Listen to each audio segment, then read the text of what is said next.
My name's John Cleary. It's my pleasure to welcome you as the MC of this evening's engagement, the official opening and launch of Advocates for Dignity. As many of you are members of religious traditions, we go to the heart of what many of the great religious traditions, particularly the Abrahamic traditions, have at their core: hospitality. The stranger who often gives more than he receives or she receives.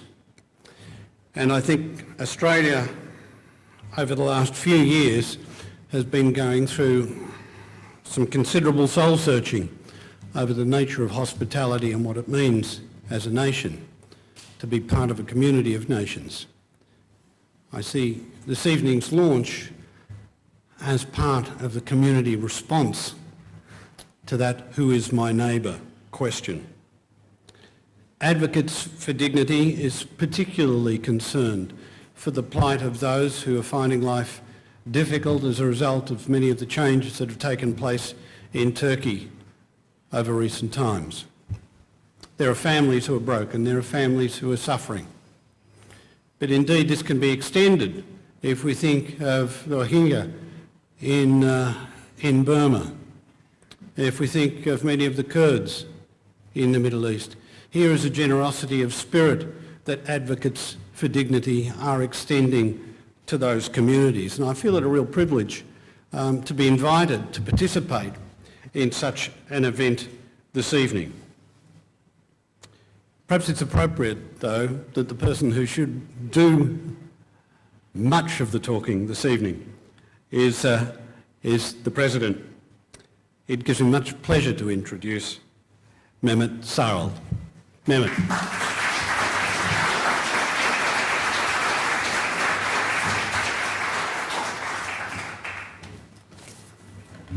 Thanks, John. Really appreciate you coming out and being with us tonight in your busy schedule. Unfortunately, we've only got 100 chairs here and we got more than 100 people, so sorry for the guys at the back sitting on the footsteps there. On behalf of the Board of Directors of Advocates for Dignity, I would like to welcome all of you to the official launch of our organisation's program. The Advocates for Dignity is an advocacy organisation that seeks to promote the rule of law, democracy, and preserve fundamental rights and liberties with a special focus on Turkey and its citizens abroad. However, AFD will cover other countries that Australians have come from to be the voice of people from the different countries that they have come from, such as Bosnia, Afghanistan, Syria, and others in the future. We are a non-profit organisation and we were established by Australian Turkish descent people, and now we want to seek to raise the awareness and the injustices that are taking place to make the wider Australian community aware of the unlawful crackdown on the citizens and the cessation of press freedom in countries such as Turkey and, as I said, Myanmar and Syria, to name a few. But tonight we will launch our organisation starting with Turkey, a country with 80 million citizens that is experiencing a dramatic decline in its democracy and swaying towards an autocratic leadership. Turkey, where nearly 200 journalists have been jailed and close to 200 media outlets have been terminated by a series of arbitrary decisions taken by the Turkish authorities. Our organisation is based in Sydney, Australia, a country that is a strong advocate for freedom of expression. You may ask why we call ourselves the Advocates for Dignity. Well, we have to realise that a human being is the most noble of all creatures on earth, a creature that builds civilizations, a thinker, a craftsman. For this reason, a human being is the most precious and the one who deserves to be respected with dignity. This is why we have called our organisation the Advocates for Dignity. In the history of our world, there have been many tyrant leaders who who have taken this very essential right away from their own people.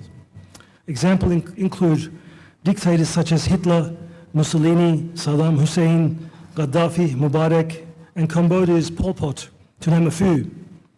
And today in Turkey, like these previous regimes, the Hizmet movement members, along with many Kurds and Alawis and other minority groups in Turkey, are going through the tyranny of the current Turkish regime.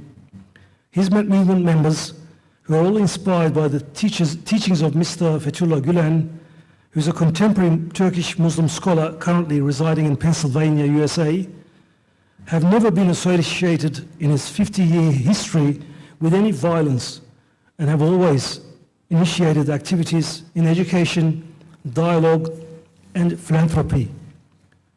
The Erdogan government accuses the movement with a choreographed coup attempt on the 15th of July 2016. Mr. Fethullah Gülen immediately reacted, as he has never been behind any coup attempts in the past, and Turkey has had 4 major coup attempts prior to this last one. And he requested an investigation by an international independent tribunal.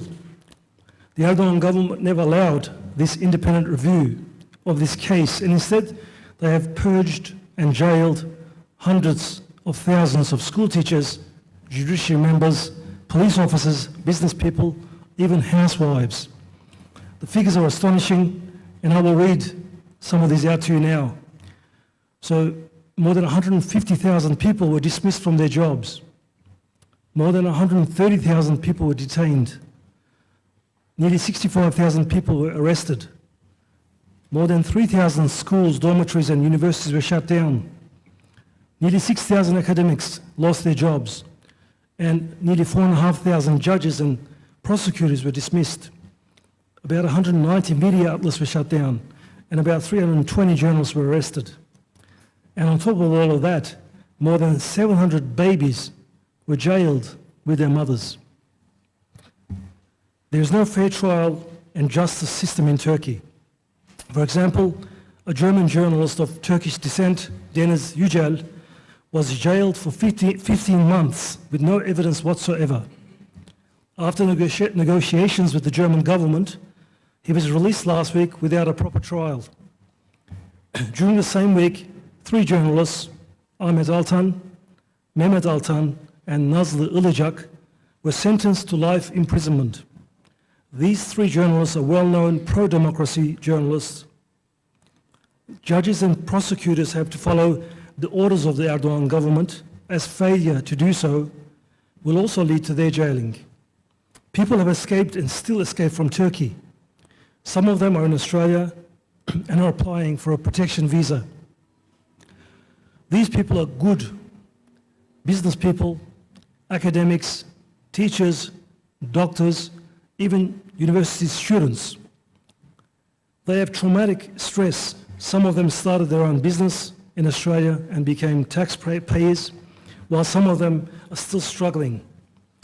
The Advocates for Dignity will be a voice for all of these people. We are willing to help them to adjust to Australian society and mateship spirit smoothly. Unfortunately, every one of them were not as lucky as the ones who have reached Australia or other safe countries. I'll give you an anecdotal story about one of them, or a couple of them. The Maritsa River is a borders between Turkey and Greece. It is, the border is defined by the Aegean Sea and the Maritsa River. This river and this sea has been a graveyard for many Syrian refugees over the last couple of years. This river and sea, which divides the 2 countries, have recently become a graveyard of Turkish citizens who are aligned to the Hizmet civil society movement. Late last year in November, the 5-member Maden family all drowned when they tried to cross the Aegean into Lesbos Island. However, on the 13th of February 2018, a bigger tragedy occurred in the Maritsa River. 2 families and a young man, totaling 8 people, who were all Hizmet movement refugees, were on a plastic boat which capsized in the Maritsa River. From one family, the bodies of 2 children and their mother were found on the shoreline, while the other 5 are still missing, presumably drowned The father of the two children who lost their lives, Mr. Ur Abdul Razak, had been discharged from jail in January 2018 after 11 months in prison. The process that caused the family to take this dangerous plight was as a result of the shady coup attempt that happened in Turkey on the 15th of July 2016. Both Ur Abdul Razak, who's a 39-year-old English teacher, and his wife, Ayşe, who's a 37-year-old Turkish teacher, were amongst the 30,000 public servants who were dismissed from their professions after the political party in power in Turkey, the AK Party, announced a state of emergency immediately after the July 2016 coup. They were both dismissed because they were of Fethullah Gulen or Hizmet movement members. 6 months after losing his job, Ur Abdul Razak was one morning taken from his home into custody and taken to Kandira jail, where he was imprisoned for 11 months. Last January, he was released from prison. However, his case continued as an alleged terrorist. As Ur Abdul Razak was to stand trial for a possible 6.5 to 22-year jail sentence, he decided for this reason that he should depart his country with his family. The couple, who took both their sons, the 11-year-old Abdul Qadir Enes and 2-year-old Halil Munni, with them at midnight on the 13th of February to flee to Turkey via the Maritsa River. After a very long walk accompanied by another family led by people smugglers, and arrived to Maritsa River at around 5 a.m. The other family, who were also Gulen sympathizers, were made up of Fahrettin Doğan, 30 years old, and his wife Aslı, 25 years old, along with their 2.5-year-old baby, Ibrahim Doğan, and were also escaping Turkey because of a possible jail sentence for their links with the Hizmet movement. Their male friend, Fatih Yaşar, was also with them. With 3 of them children, a total of 8 people, along with the people smugglers, boarded a plastic boat on the Turkish side of the Maritsa River. However, for reasons unknown, the boat capsized while crossing the river. After the initial searches, Ayşe Abdul Razak and her 11 and 2-year-old sons' bodies were found by the authorities, whilst the bodies of the other 5 who were trying to cross the river are still not found. Just 2 years ago, when the drama of the Syrian refugee baby Aylan drowning was being discussed, now Turkish refugees and their babies drowning in a similar fashion in the same river. With the social death penalties applied to the members of the Hizmet movement in Turkey, there may be more cases of deaths. Nearly 50,000 Gülen Hizmet movement members are currently in jail. Greater than 120,000 members are currently on trial through the courts. And more than 10,000 movement members have taken the dangerous plight of fleeing Turkey into neighbouring European countries to seek asylum. In Australia, there are approximately 45 Hizmet movement families seeking asylum, with 3 already having received asylum acceptance, whilst the remaining are frantically seeking permanency. These people are nationless, stateless. They have left all their assets in Turkey and they are struggling. However, they are happy that they are now residing in a democratic country where freedom of speech exists, where social security is available to the poor and needy, where there are laws that will protect them, where they can begin a new life for their children to prosper in this beautiful land. These asylum seekers will no doubt be a big win for Australia, a big loss for Turkey. Some of these people are doctors, teachers, businessmen, engineers, amongst other professions, but they are today driving either Uber cars or working at food outlets or trying to get by in some shape or form. And they are obviously on the lowest paid jobs, but they are trying because they're trying to help their families.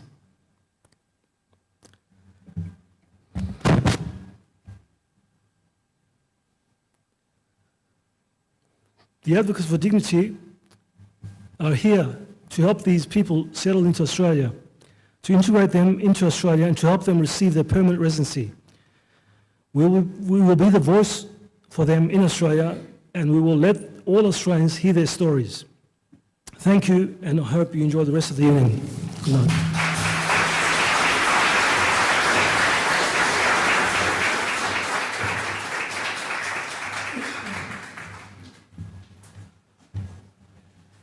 Thank you, Mehmet. As to our Australian responsibility, well, perhaps it's appropriate, perhaps no more appropriate person to remind us of some of those responsibilities is Stephen Blanks, President of the New South Wales Council for Civil Liberties. Would you welcome Stephen?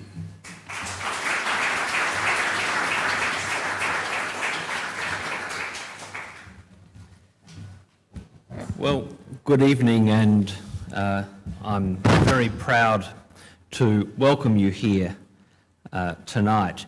Firstly, and as an act of dignity, I would like to acknowledge the traditional owners of the land on which we meet and their elders past and present, the Gadigal people of the Eora Nation, and that such an acknowledgement has become a standard and necessary part of the commencement of any meeting in Australia is a symbol that Australians can and do value dignity.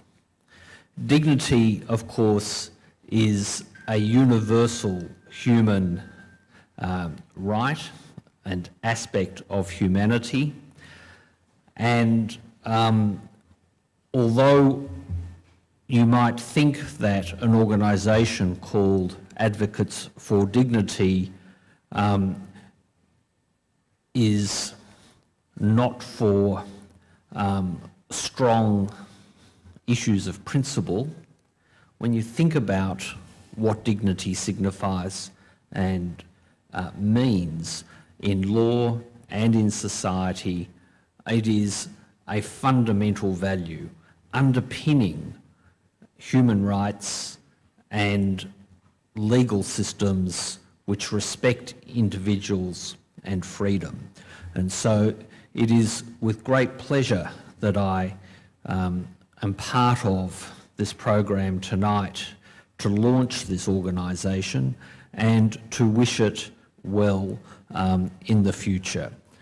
Australia has a great need for advocates for dignity because Australia's record in providing dignity to people who arrive here is somewhat patchy.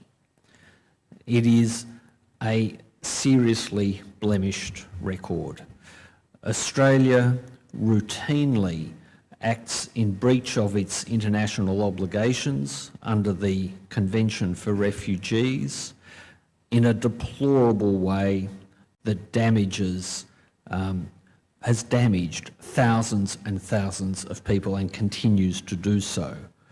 An organisation like this, which focuses on human dignity and the need to respect it, is a welcome addition to the Australian environment to improve the conversation which might ultimately lead to better treatment of refugees and others in our society to whom proper dignity is not provided.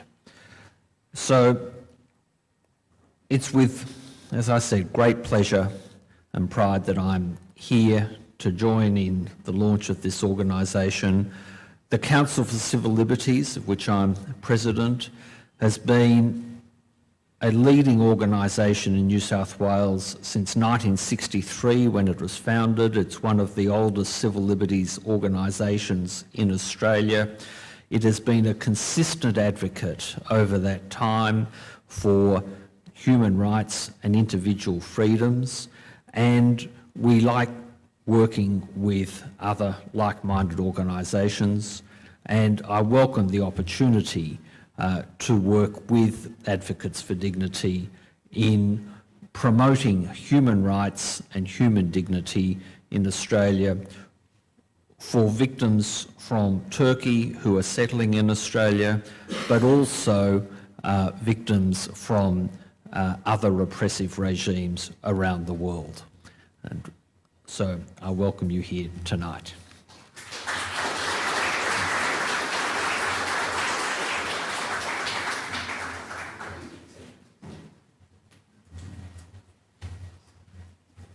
Thank you, Stephen.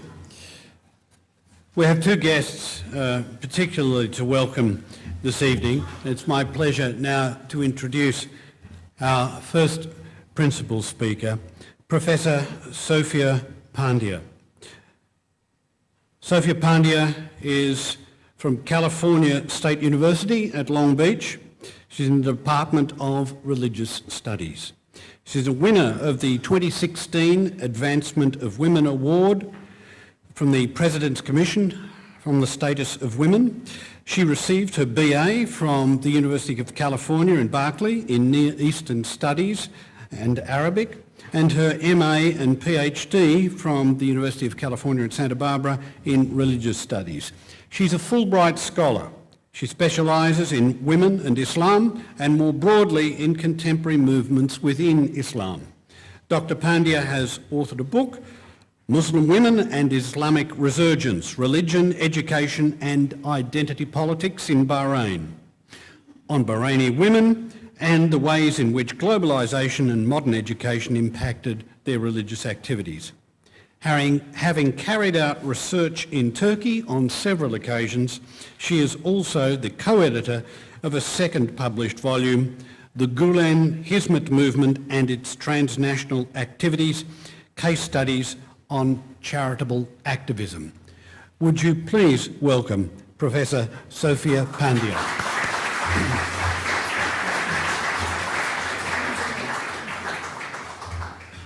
Thank you very much. I'd like to begin by thanking the Galaxy Foundation, the Affinity Intercultural Foundation, and its leader, Ahmet Polat. Also like to thank Advocates for Dignity, and to wish it very well in its launch here, and Mr. Mehmet Seral.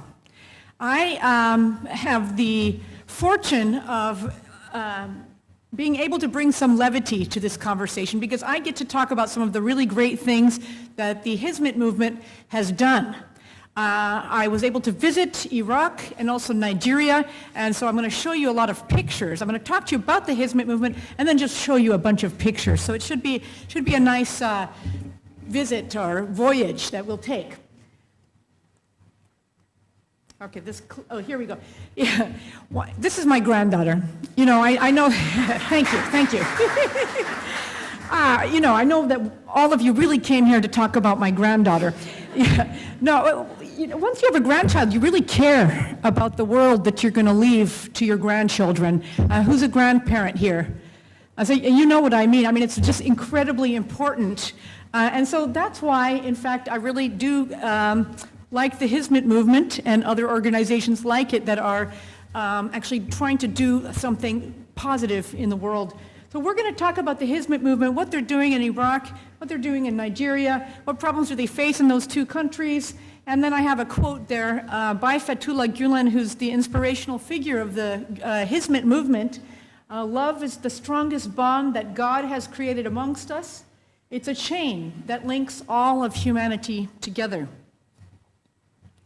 So what does Hizmet mean? Many of you know that it means service.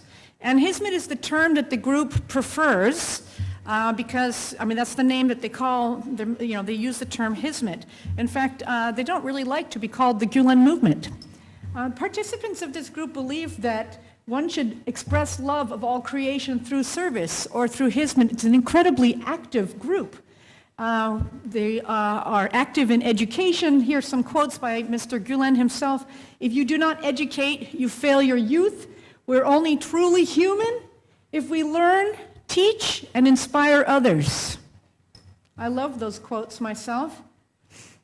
So the Hizmet movement has been incredibly active, opening schools all over the world. I've seen their schools in over 15 countries. They have somewhere between 1,000 to 2,000 schools. I've lost count, really.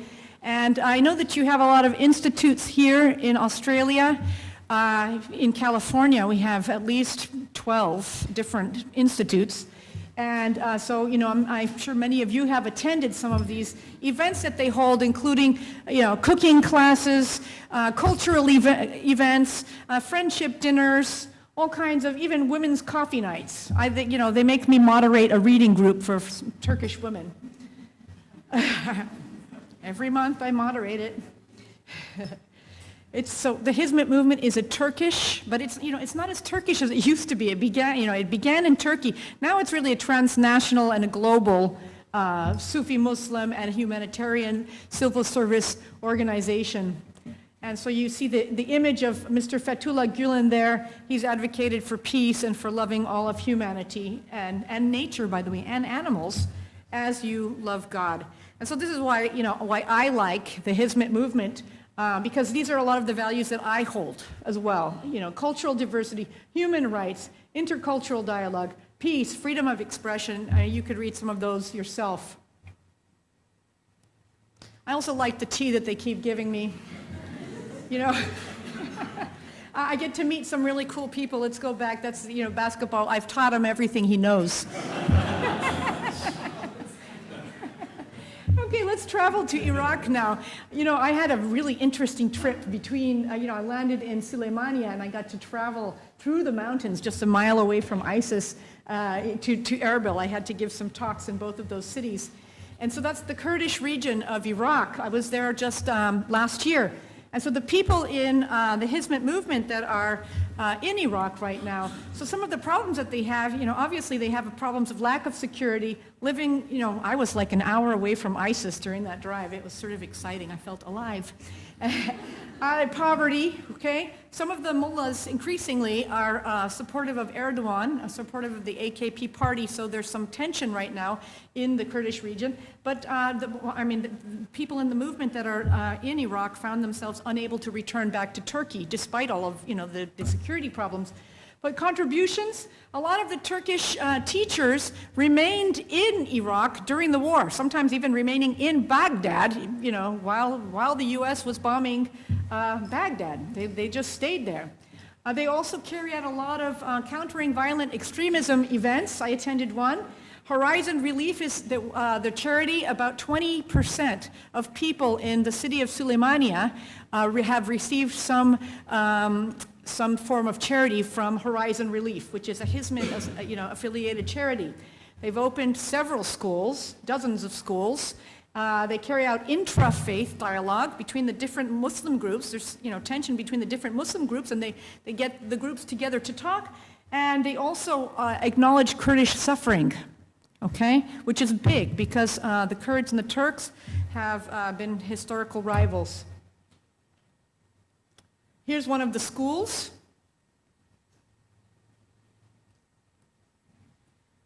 Here's just a list of the schools. You don't even have to read the list. Here's some people passing out some charitable contributions.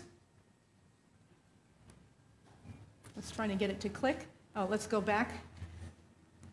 Yeah, sorry, some of these pictures actually do have me in them because I didn't know I would be, I took the pictures with my very iPhone or handed it to somebody. This is the War Crimes Museum. Every single shard of glass represents a Kurdish person who died in the conflict with the Arab Iraqis. Okay, so it's, it's very powerful to enter into that space. And it was Hizmet movement who brought me there. They brought me there to honor the Kurdish community and their suffering. I'm just trying to click. Just more pictures of that museum. So here's a countering violent extremism event at which I spoke, but I don't remember anything I said, and I'll tell you why. Because this young woman spoke there too. And so it is the Hizmet movement co-sponsored this event in Suleimania, and this young girl was, she is a Kurdish girl who told the story of how, not Kurdish, sorry, well, she is Kurdish and Yazidi. And she told the story about how she was held as a sex slave by ISIS and how she was raped multiple times. And so, I remember what she said more than what I said, obviously. And so she was given a forum to speak, again, by the Hizmet movement. And at one point, it was quite powerful. She turned to the mullahs and she said, and there are still Yazidi girls being held. What are you doing about it? And everybody just, I don't think anybody breathed for a few minutes. Here's just some beautiful pictures. I stopped and had tea there. That's called a chai khane, very lovely. Just trying to get this to click through. You sit and have tea in these chai khanes, beautiful. Okay, come on, clicker. I can't get it to click. Can you click for me? Okay, yes. Click again. Okay, click again. Okay, let's go to Nigeria now. Let me see if I can click it. Yes. Okay, so some of the challenges that they have in Nigeria, the Hizmet movement has in Nigeria, is that, they're very far away from Turkey, and it's really hard to get some of their favorite foods into, it's a lot of sacrifice. So, the first, bullet point is kind of a joke, right? No Turkish olives and cheese. That's just to give you some lightness. But, the movement in, the Turkish Hizmet participants in Nigeria are really socially isolated. It's hard to get back to Turkey. It's hard to get people to visit them in Nigeria. There's an acute lack of security. Nigeria has an incredible amount of kidnappings every year. They were worried that when I visited that I would be kidnapped.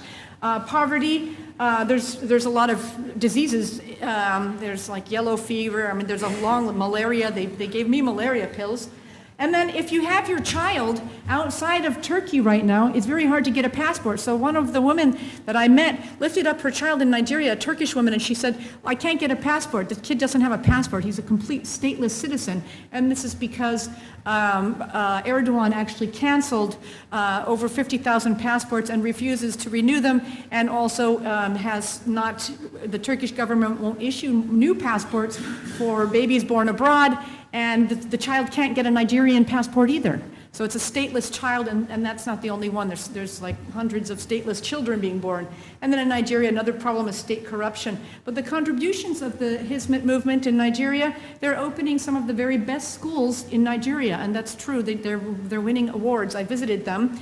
Then ransom. I got to meet some of the girls that were kidnapped. There was a kidnapping at a Hizmet-related school, and I have pictures, but please don't take any pictures of the girls themselves with your iPhones. And I'll show you the picture of the girls. The government refused to pay the ransom. The Nigerian government refused to pay the ransom for the girls when they were kidnapped. And the kidnappers were asking for $100,000.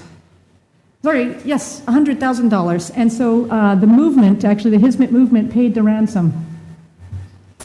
In Nigeria, you've got Muslims, you've got different types of Muslims from all different Sufi orders, and also you've got Boko Haram. You also have different Christian groups, and so the Hizmet movement keeps bringing people together to carry out interfaith community events, and that really actually is a great way to get people together at the table.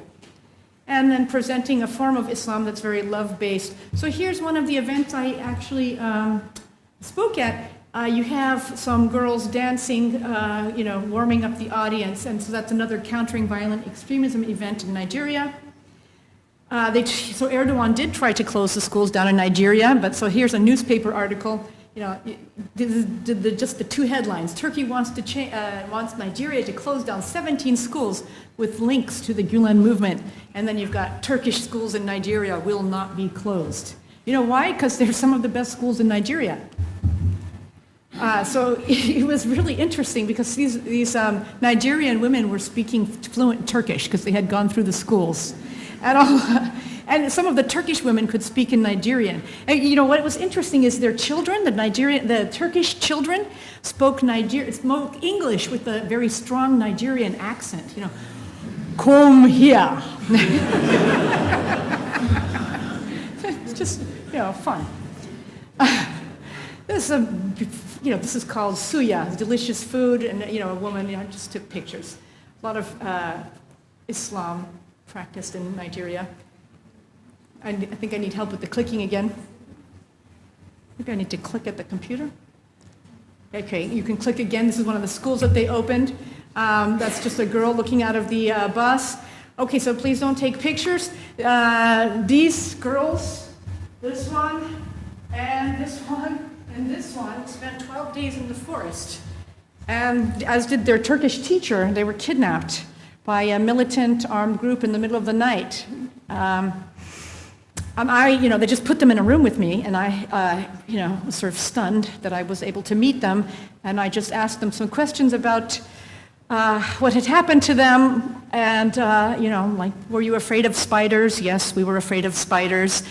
So they actually wanted to return to their school. Right when they got back, they returned to their school, and they were, the teacher actually also, their teacher, their Turkish teacher that was kidnapped also returned to the school, and that was all thanks to the fact, that they were rescued by, people affiliated with the Hizmet movement who paid their ransom. I'm amazed that the Nigerian government didn't pay their ransom, but, I guess it's difficult because there's so many people kidnapped in Nigeria. Can you click?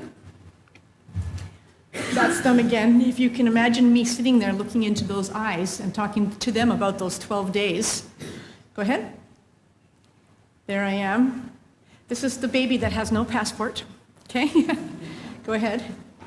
So here's just some of the amazing people I met at the Countering Violent Extremism event that brought together, you can see that you're bringing together in the same room. You've got all of these different tribal sheikhs, and you also have like the Catholic bishop, archbishop. Go ahead. Yes, go ahead. Yeah, that's the Catholic archbishop, right? Well, no, click one more time. Right there, Catholic archbishop. Okay, click again. I had to take a selfie. Click again. Yeah, come on. Go ahead, click again.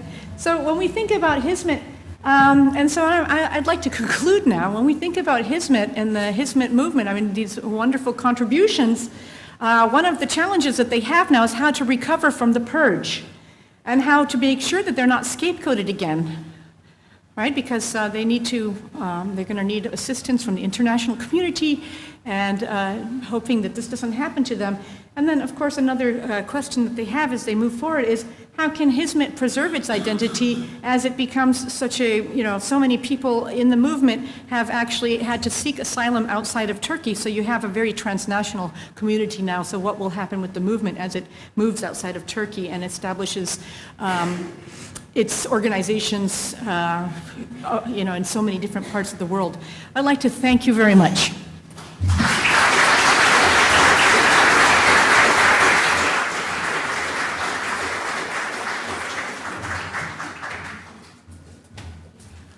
What a fabulous journey. Thank you, Professor Pandya. And perhaps it's appropriate to go on such a journey first, having set the context in which Hizmet operates around the world. It's now my pleasure to welcome our keynote speaker, who will take us into the movement and its significance from his own perspective.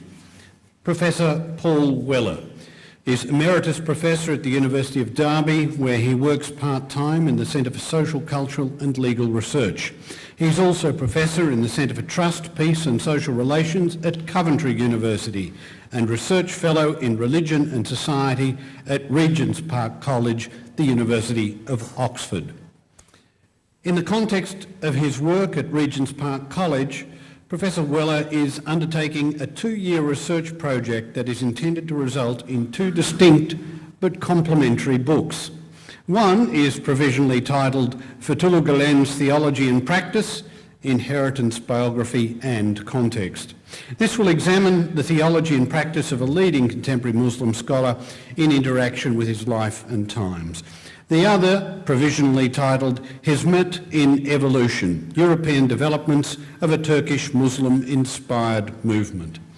This will look at European transitions of a movement in the face of Turkish government hostility post the coup attempt. Paul Weller is, with Ishan Yilmaz of Deakin University here in Australia, co-editor of the 2012 book European Muslims, Civility and Public Life, Perspectives on and from the Gulen Movement, published by Continuum. He is also, with Greg Barton, also of Deakin University, and Ishan Yilmaz, co-editor of the 2013 book on the Muslim World and Politics in Transition, Creative Contributions of the Gulen Movement, and that's published by Bloomsbury.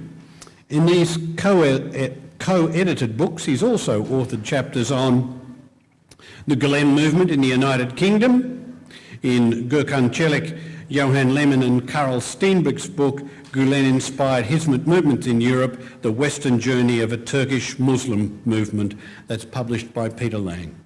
And of religious freedom in the Baptist Vision and in Fethullah Gulen, Resources for Muslims and Christians, in a book edited by John Barton, A Muslim Sage Among Peers, Fethullah Gulen in a Dialogue with Christians, and that's published by Blue Dome. That's just a brief CV of the remarkable interests of Professor Paul Weller. Would you welcome Professor Weller?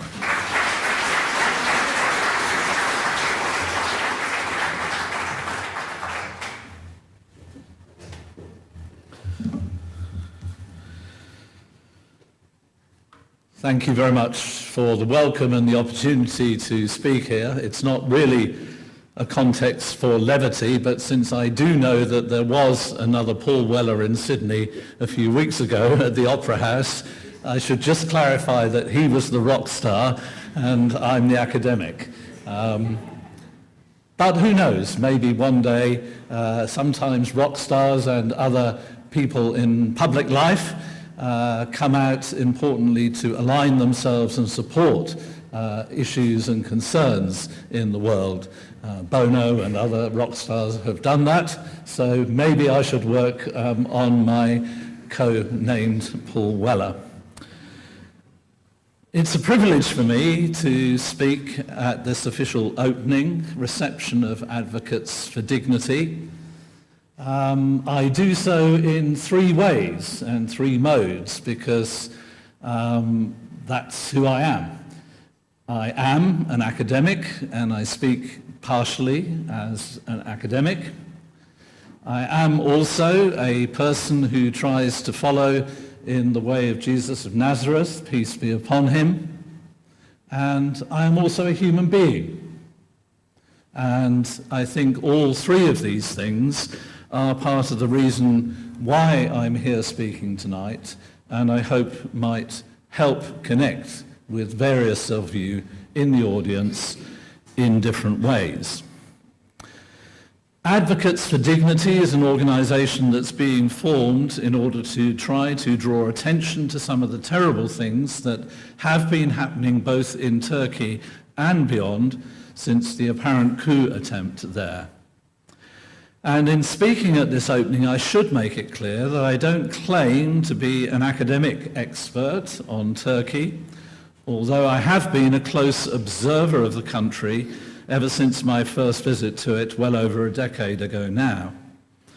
I also don't claim to be an expert on Islam as such. My expertise lies more broadly in religion, state and society relationships, of which, of course, the theme tonight forms a part.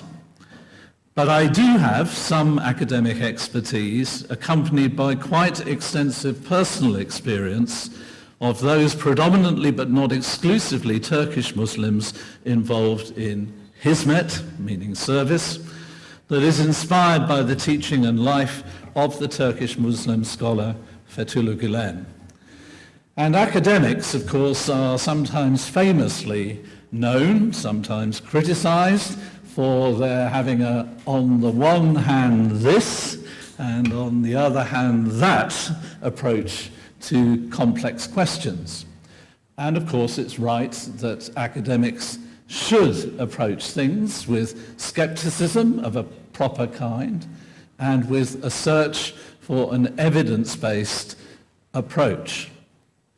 Nevertheless, I believe it's important that on occasions at least, that academics, both as academics and if they are religious believers as I am, and if they wish to own their humanity, must also come out with an evaluation of particular situations. and must be ready to take personal stands alongside, as far as one can, those who suffer from injustice in our world. And so that's why I'm here, and that's why I'm speaking tonight.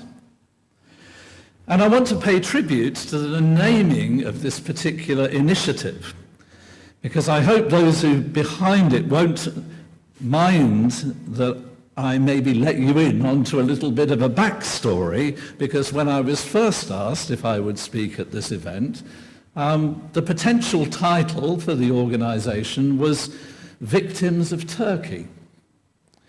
And I'm sharing this change of name for a couple of very important reasons.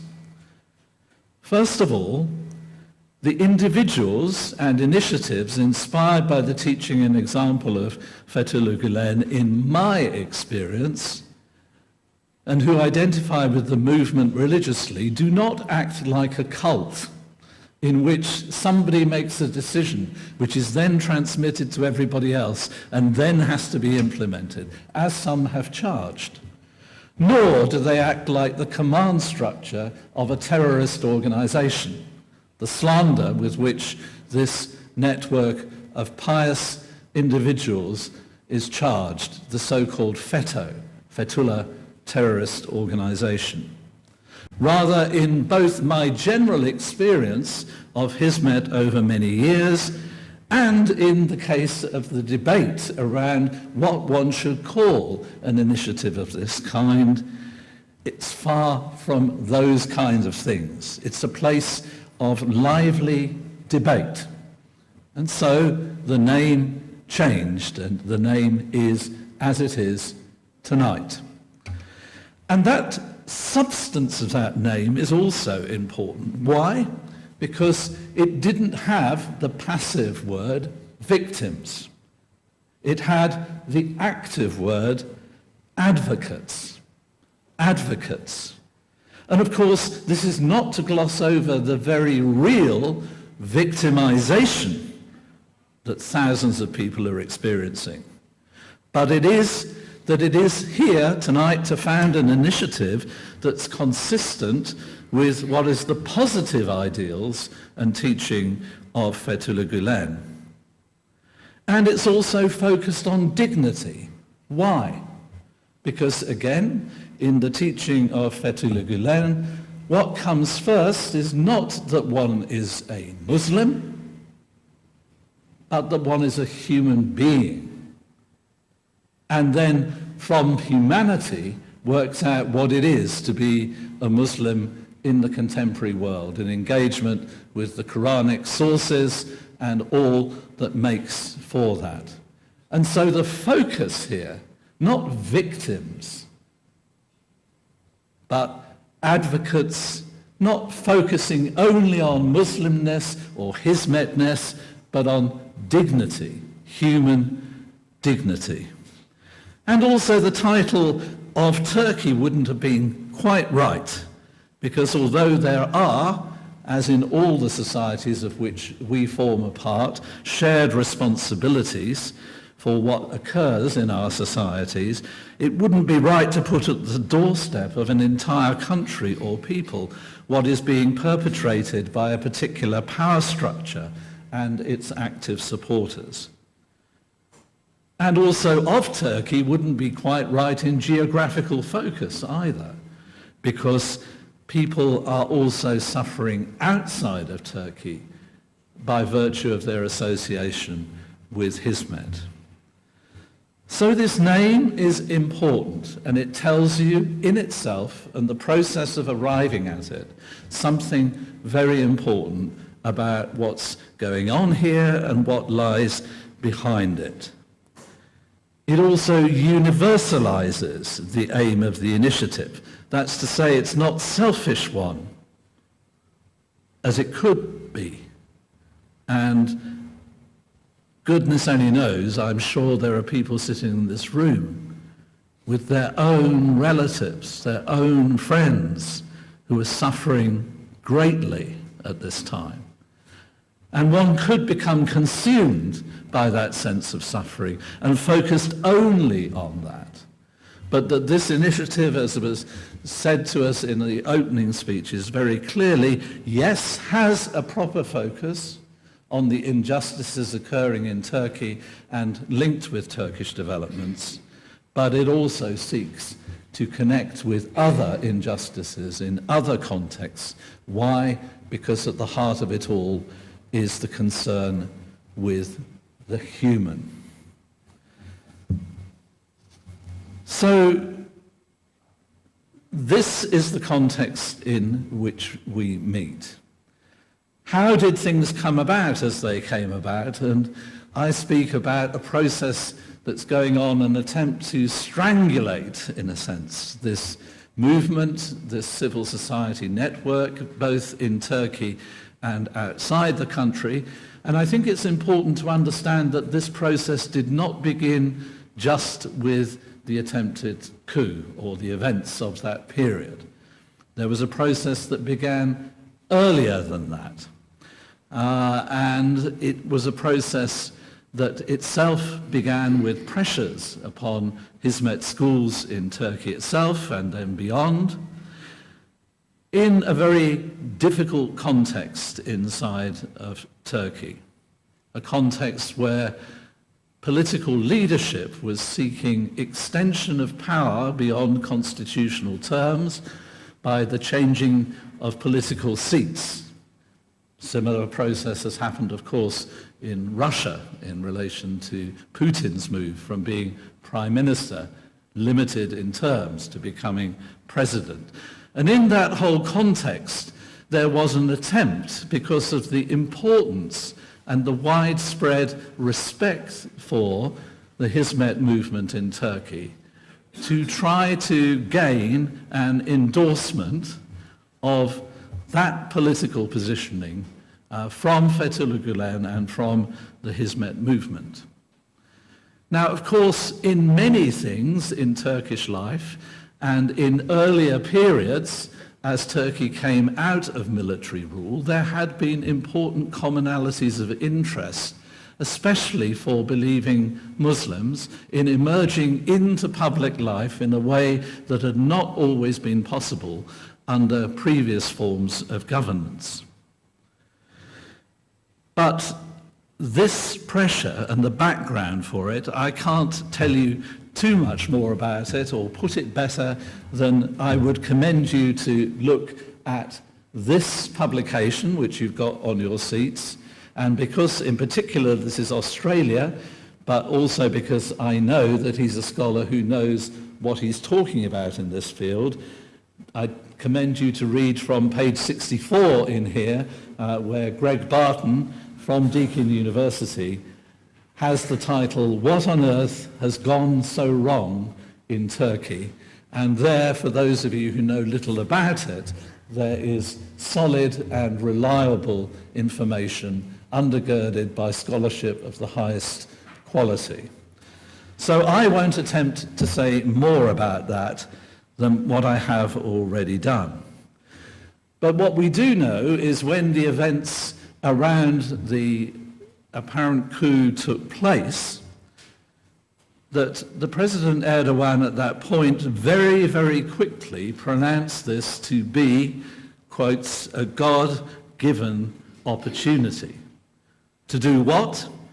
To follow through on things that he had previously begun to do and spoken about, and speaking so far as to use the word cleansing.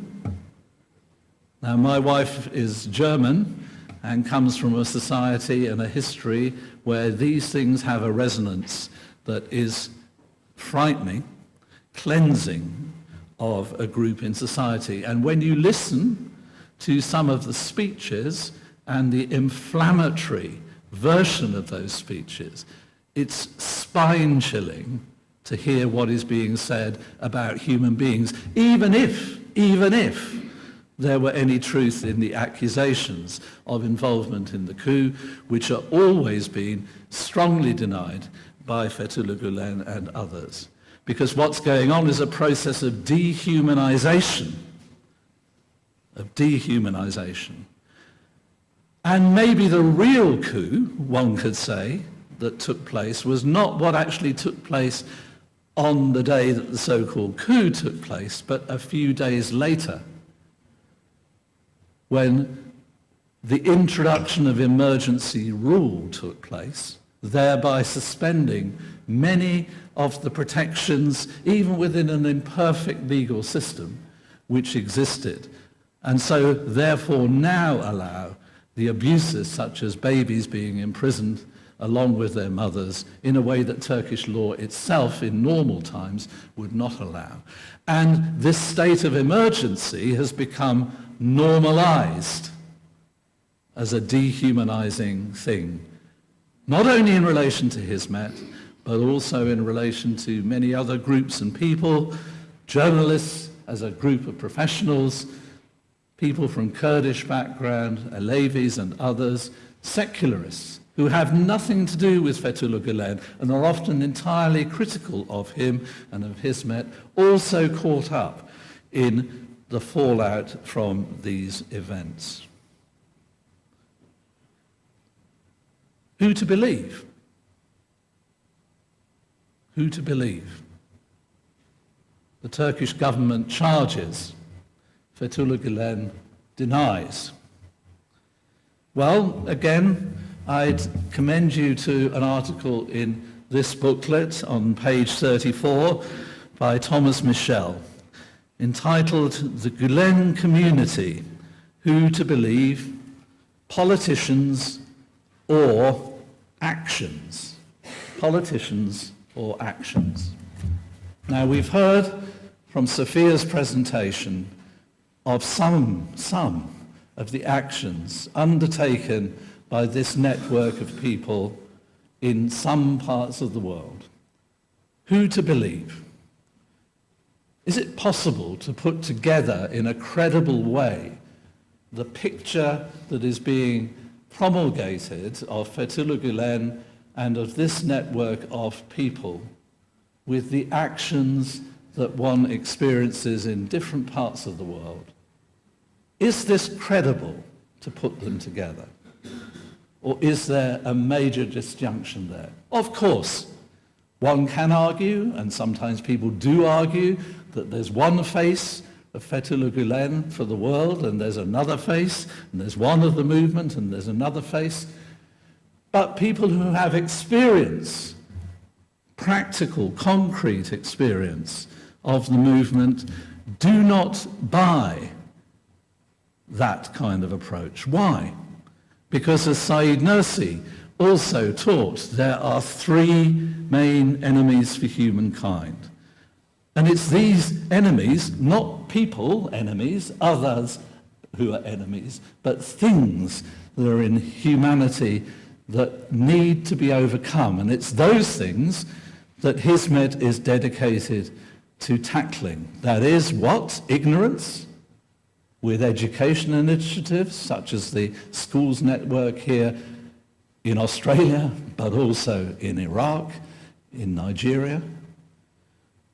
Poverty and the way that it saps the human spirit and shrivels human life and hope, to be overcome with the giving of gift and the engagement in relief and development work. And disunity and division to be addressed by the engagement in dialogue, taking seriously the other, allowing criticism from the other, being willing to give back to the other.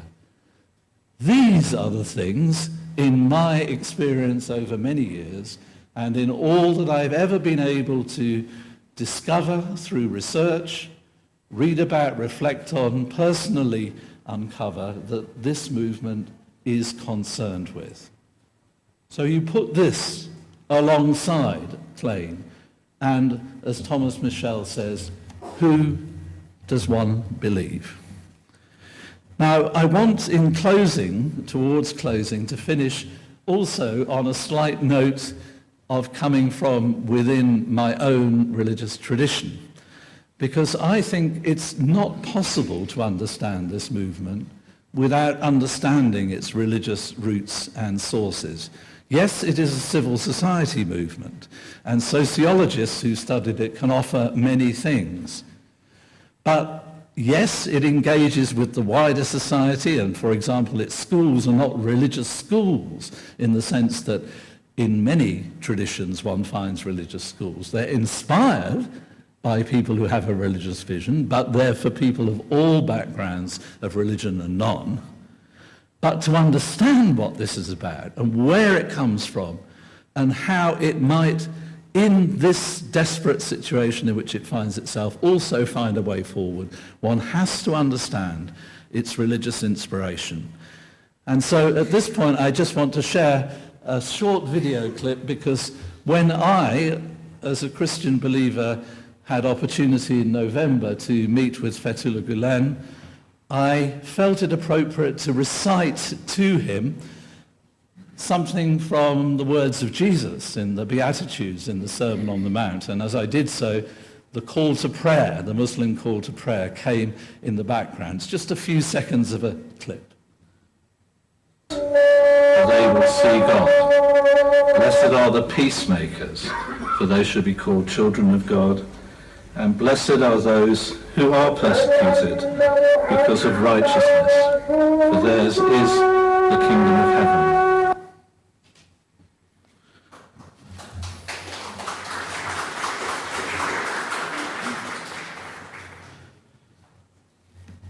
To understand this movement, one must understand it religiously, not in the narrow sense of religion, but in the sense of the spirit of religion, which is precisely that which Fethullah Gulen advocates, and why he says, for example, Islam does not need the state to survive.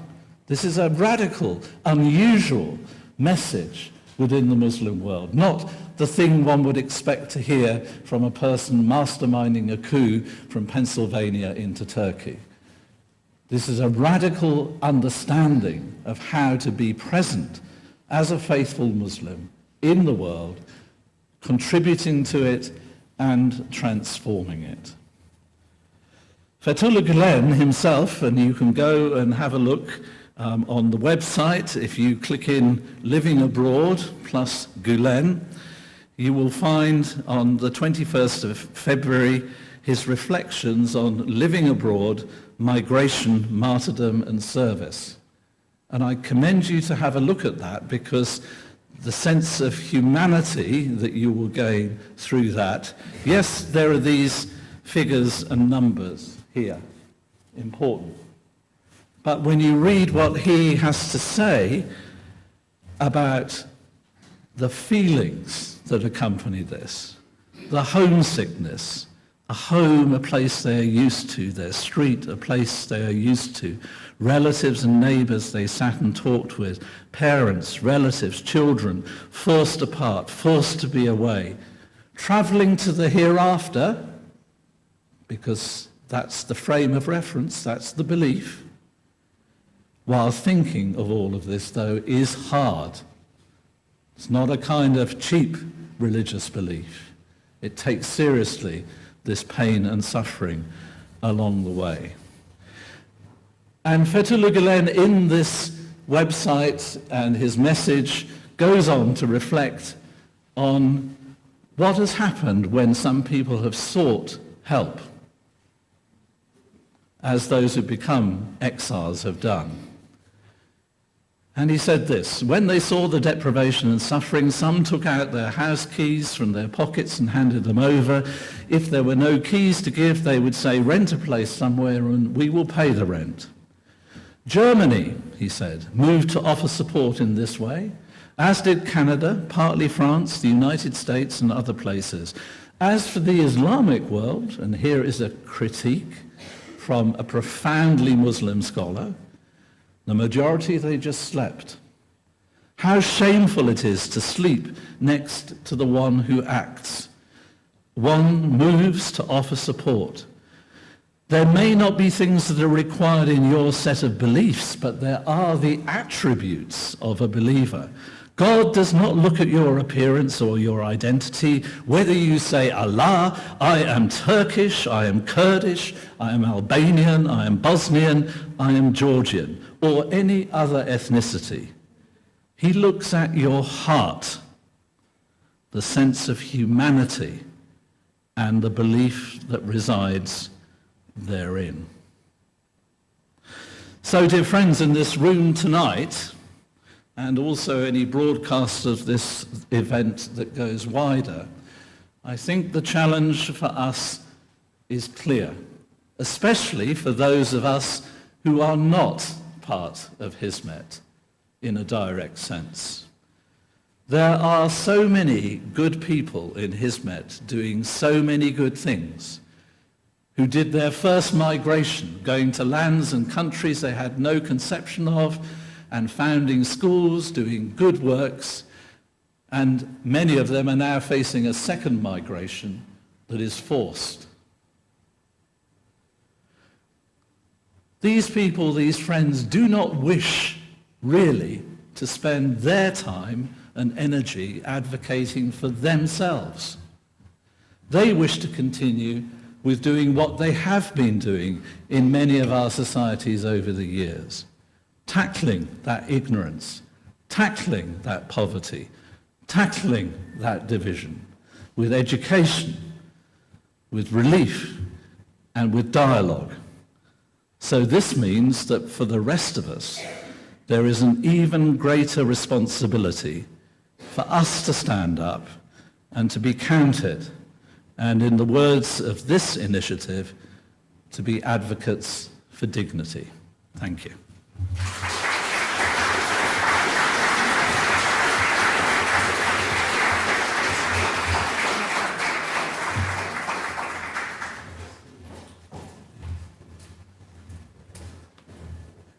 Thank you, Professor Paul Weller. Well, from both our speakers tonight, we've learnt an immense amount.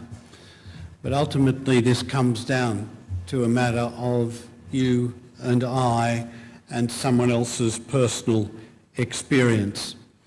It's appropriate then that as our final speaker this evening, briefly we hear from a victim of the current situation. Would you welcome Askim Erdogan?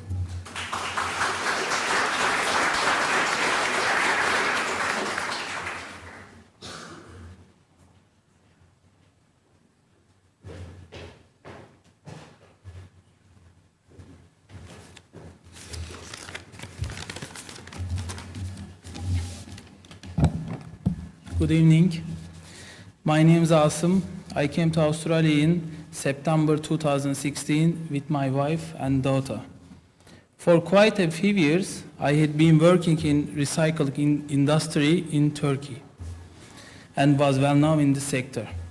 My voluntary involvement in the Hizmet movement was also generally known by those around me. I had a recycle plant in Turkey, and my wife was a teacher at a tutorial center belonging to Hizmet movement. Following the failed military coup on 15 July, my factory's registration was cancelled without reason, and I was barred from buying or selling goods. I tried to intervene and seek my rights to no avail. I soon realized that all my efforts to regain my rights was like pumping a dry well, and that if I continued to seek my rights, I would lose more, so I had to stop. Many of our friends in the Hizmet movements had started to moving overseas, one by one. Our family members were also moving overseas. Following the failed coup attempt, many people whom we thought were close friends started threatening us, saying we were the ones responsible for the coup. At this point, we felt really lonely and soon realized we weren't very safe. One by one, informants were falsely accusing Hizmet volunteers and getting them detained. People we knew were being detained. At the end of August, we decided to come here to Australia because I was financially stable. I was able to easily get a visa. I lived really anxious moments at the passport control on our departure from Turkey. As only a few days before our departure, we had heard of the pregnant niece of Fethullah Gülen being detained at this point, where she was with her 2 children. Upon hearing this, we were really worried. Thankfully, we were able to leave without any issues. And from that point on, our Australian story began. Fast forwarding to today, I am certainly earning my living through Uber driving. I am grateful for being in this lucky country. Thank you all for listening to my story. Enjoy the rest of your evening.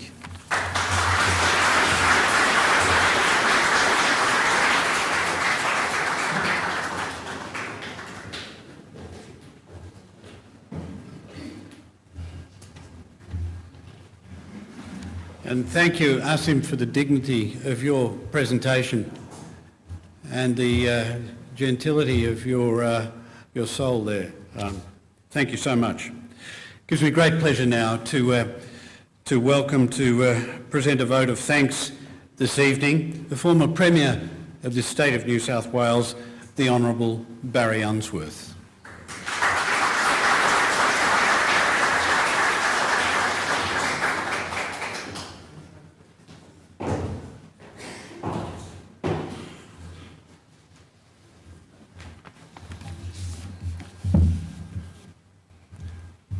Ladies and gentlemen, my task is simple. On your behalf, I have to thank all of those who have preceded me in this historic event. Tonight we're able to witness the launch of Advocates for Dignity. And Mehmet Saral has explained to us the purpose of the establishment of the organisation and the work that has to be done. It's an organisation which will provide information to the Australian community of contemporary events in Turkey. At the outset, Stephen Blank from Civil Liberties indicated that we should pay respect to the original owners of this land. I think we sometimes forget the fact that all of us are settlers in Australia. If you walk around the corner, you'll see a spot where 230 years ago, Captain Arthur Phillip and the First Fleet raised the British flag. So that's a short time in the history of mankind.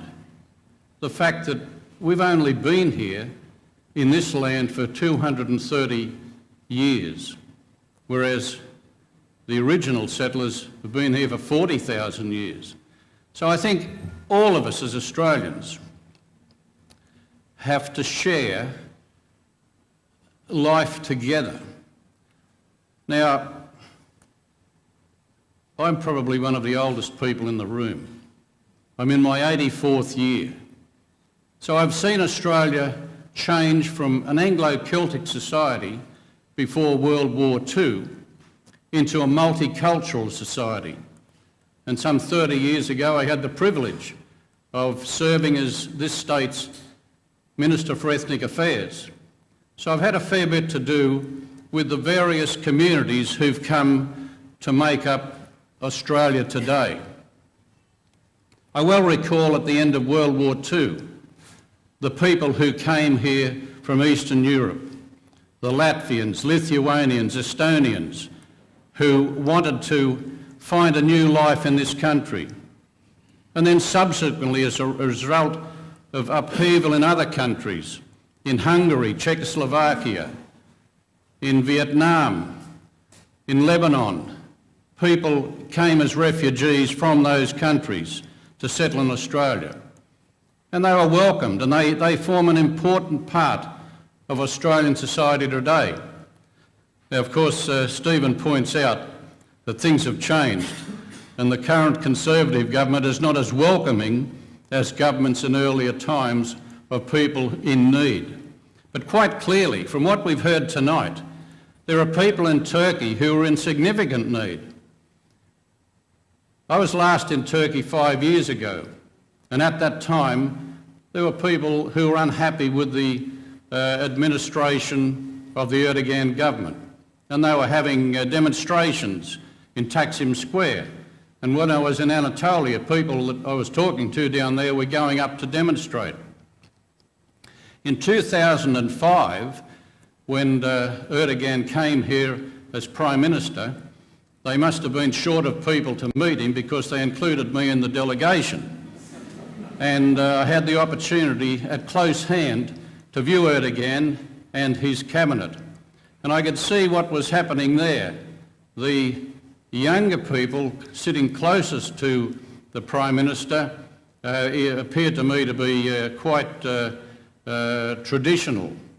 The secular members of the delegation were further down the queue, and I would suggest that today they're probably not in the queue at all.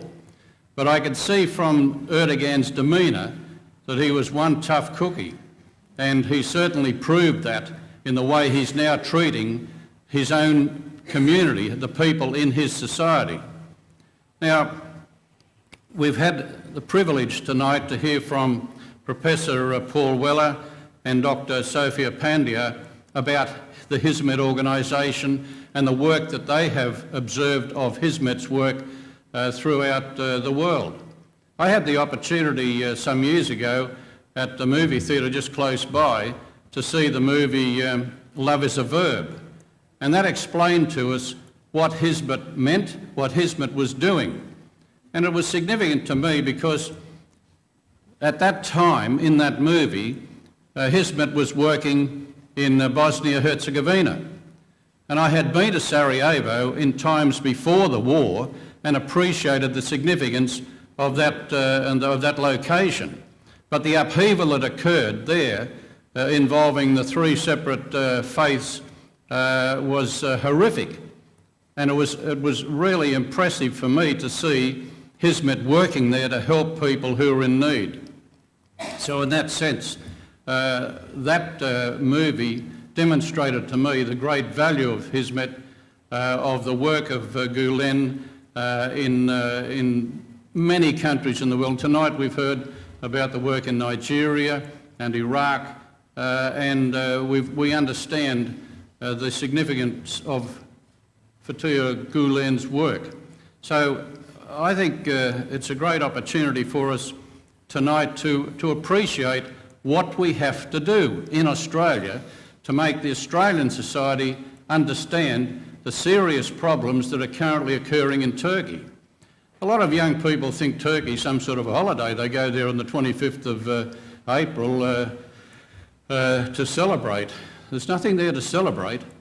I've been there and I've seen the monument there and the words of Kemal Ataturk, who was a great healer. And the work that Ataturk did in Turkey in establishing a secular society was of great benefit to those who lived there and those who went there. I mean, my great uncle was there. He spent 4 months there and at least he got out alive, but he only lasted 2 days in Belgium and went down on the second day of the Battle of Passchendaele. So in Australia, unfortunately, people think of war and where wars have taken youngsters from this country. And as a result, we have the wrong approach to Turkey. I mean, Turkey has been a civilization that has existed for eons, and my Christian friend down here will appreciate that I'm always interested to find out where St Paul is every week. And if he's in Ephesus or if he's in Corinth or wherever he is, I mean, if you look at the travels of St Paul, he travelled throughout that region spreading his message. He didn't last too long at Ephesus because he was too much competition for the goldsmiths.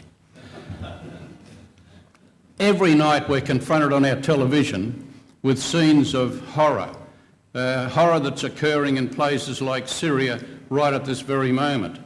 And we are concerned here in Australia with terrorism. We've had it in Martin Place, and therefore there is a concern amongst many Australians about our relationship with Islam and people from that part of the world, so that it's incumbent on organisations like Advocates for Dignity to make clear to the Australian community that we all must live together. We all must follow in the teachings of Fethullah Gulen, where he talks about love and tolerance. And really, if we're going to survive in this country, we're all going to have to be together in a multicultural society. And we've got to appreciate the diversity of that society.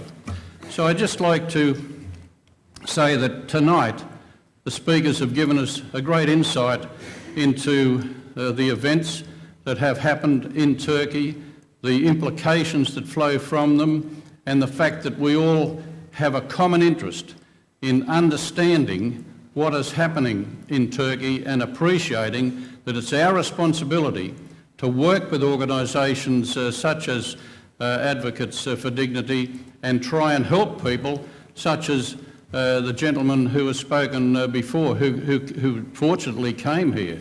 But when you hear about people being drowned only this month trying to escape from the terrors of Erdogan's government, clearly we have to get the message out amongst Australians, and we have to ensure that there's an appreciation that here in our society we have people who need help.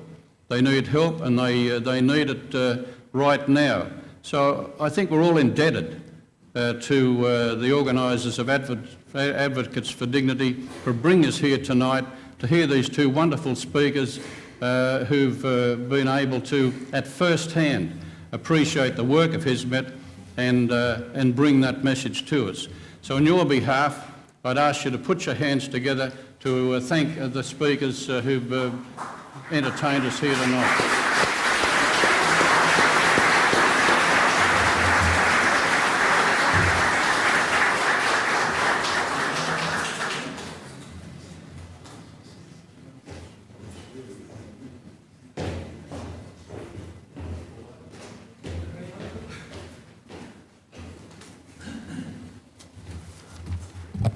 Thank you very much for that very nice vote of thanks, Mr. Barry Ainsworth. Thank you all for attending this evening's official launch of our organisation, Advocates for Dignity. I'd like to thank all of you for attending tonight, because without your presence, this opening would not have been fruitful. We have had some great speeches this evening, and as a token of our appreciation, I'd like to call upon to the stage the Honourable Mr. Barry Ainsworth to present the gifts to our two speakers.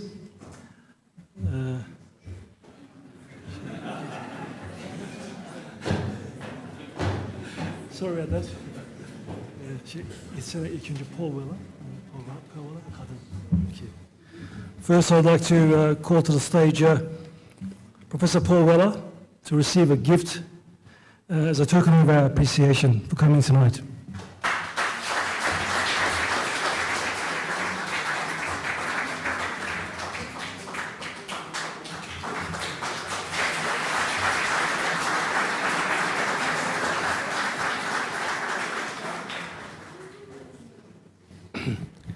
Next, I'd like to call to the stage Dr. Sofia Pandya to receive a gift.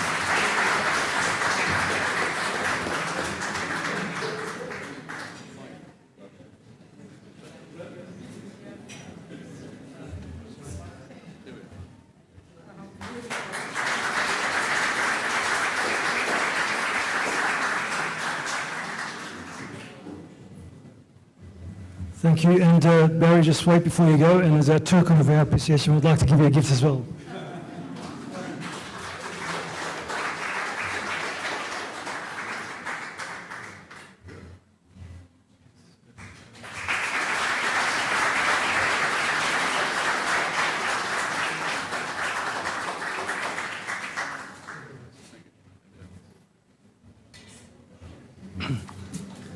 I'd now like to call to the stage Mr. Stephen Blanks to receive a gift.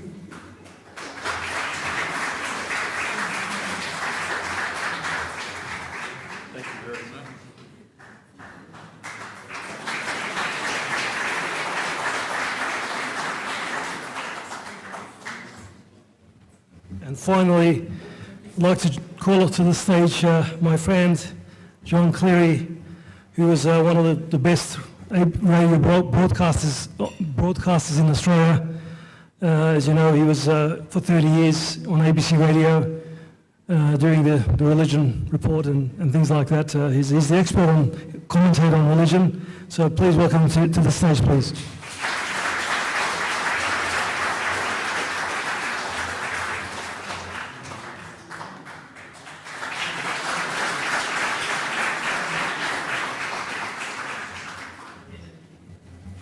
So thank you all for attending this evening. And Paul, Mr. Paul Weller, Professor Paul Weller, you did mention the name. Yes, we had a big argument about that name, so in the end we got the right name. Thank you for mentioning that.